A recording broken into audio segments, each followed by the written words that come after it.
Pessoal, continuando aqui, no último vídeo a gente viu que dependendo da situação pode ocasionar um erro e esse erro não ser devidamente apresentado na tela, né?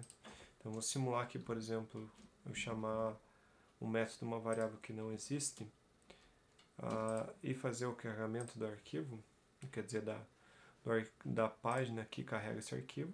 Ele mostra parte da página e o erro não é apresentado.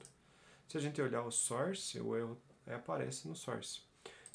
Por que acontece isso? Porque o PHP começou a imprimir a página, deu um erro, imprimiu o erro no meio da página e a página escondeu esse erro por causa da estrutura do próprio HTML, né?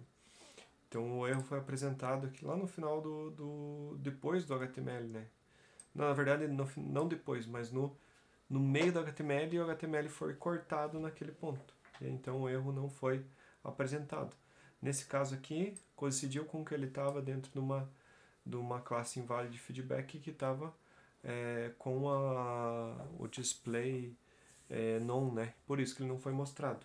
Só que o que é ruim desse formato padrão? É que em determinadas situações ele vai mostrar, em outras não vai mostrar, em outras vai mostrar parcial, e de uma maneira geral a gente não tem uma formatação adequada para a apresentação dos erros.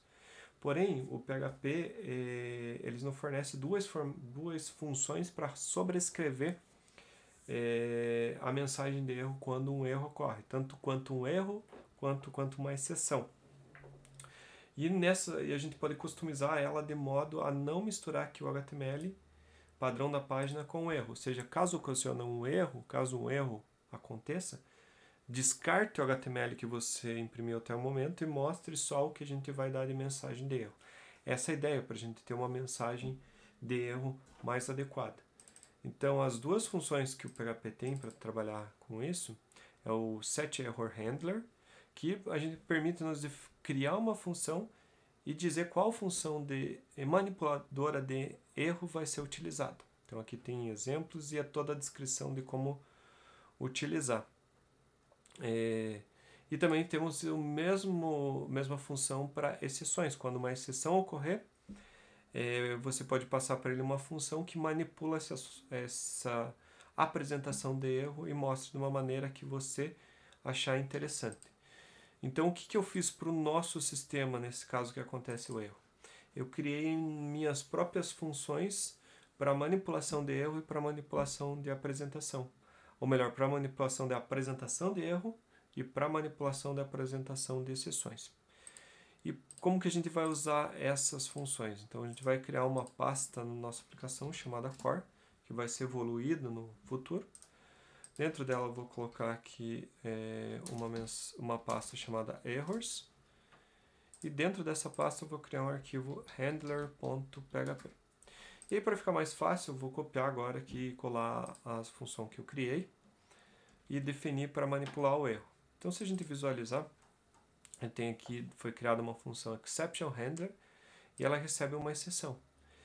E uma característica importante aqui que eu tenho que dizer que quando o PHP inicializar, eu vou inicializar uma função que é o bStart, que ele ao invés do PHP já dar a saída para a página, quando a gente usa o hash ou print, ele vai guardar num buffer e depois eu posso manipular esse buffer ou descartar o buffer de saída. Então, por que isso? Para que a nossa página não comece a imprimir, aconteça um erro e imprima o HTML da página com o erro tudo misturado. Então, a gente vai dar início, quando esse arquivo for carregado, ele vai dar início a um buffer de saída. Caso uma exceção ocorra ou um erro ocorra, a gente chama o bEndClean para descartar o buffer de saída e apresentar só o erro, a mensagem que a gente montou de erro. Então, no caso aqui, nas duas, eu vou dar uma resposta de 500 internal error para quem fez a requisição e manipular a mensagem de erro, basicamente mostrando a mensagem, no caso uma exceção, qual classe que é a exceção, qual foi o arquivo, qual a linha deste arquivo e a pilha de execução. O mesmo ocorre aqui para o error handler, só que aqui eu manipulo um erro, não uma exceção do PHP. E aí tem alguns casos que eu posso apresentar diferente, no caso se for um erro disparado pelo usuário, ou um warning disparado pelo usuário, ou um notice, uma trig de notice disparada tanto pelo usuário. Tanto o notice, o warning, o erro vai ser apresentado nesse formato. E caso veja um erro padrão, ele é apresentado ainda as informações aqui do erro, do arquivo, da linha e a pilha de execução. Percebam aqui que a gente usou aqui para fazer isso, eu usei a estrutura do here.doc, né, para fazer a interpolação do HTML com as variáveis do PHP para a gente utilizar. E aqui percebam que eu usei parcialmente porque o dbprint backtrace, que é quando ocorre um erro e ele precisa imprimir o trace, ele imprime, ele não retorna. Então eu precisei terminar aqui, dar um hash no pré, imprimir e daí fechar o pré para mostrar formatado de uma maneira correta a saída. E também além disso, percebam que aí a gente dá um exit para sair da execução do script, para encerrar a execução do script. Então aqui a diferença, né, vocês perceberem que tem um exit 1 e o exit normal. O exit 1 só faz o retorno para o sistema de saída 1 do script, e o exit sem ele não informa nenhum tipo de saída. Então essas duas são as funções que eu defini para manipular o erro.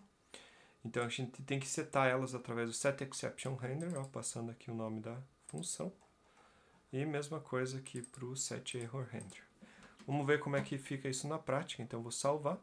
E sempre que eu tiver algum problema ou quiser deixar por padrão, na verdade no futuro a gente vai deixar isso padrão no nosso sistema, mas por enquanto eu vou deixar só exemplificado.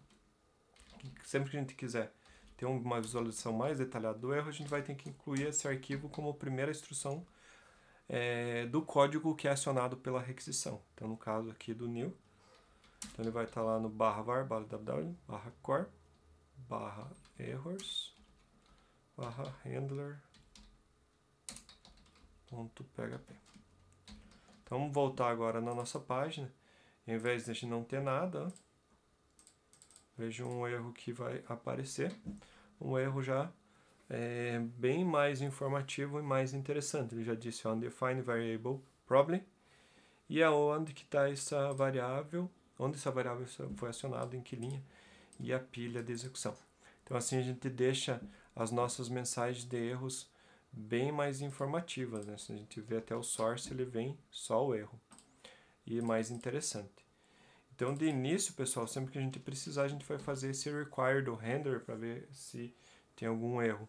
Posteriormente, quando a gente avançar na nossa estrutura da nossa aplicação, na arquitetura da aplicação usando o MVC, a gente vai deixar isso por default. Por enquanto eu queria exemplificar ele e mostrar porque é bem comum acontecer o erro e a gente, no PHP, a gente não saber direito aonde está acontecendo. Então ele é bastante útil, mas por enquanto a gente não vai deixar ele no sistema como um todo. Vamos utilizar sempre que for necessário e incluir manualmente.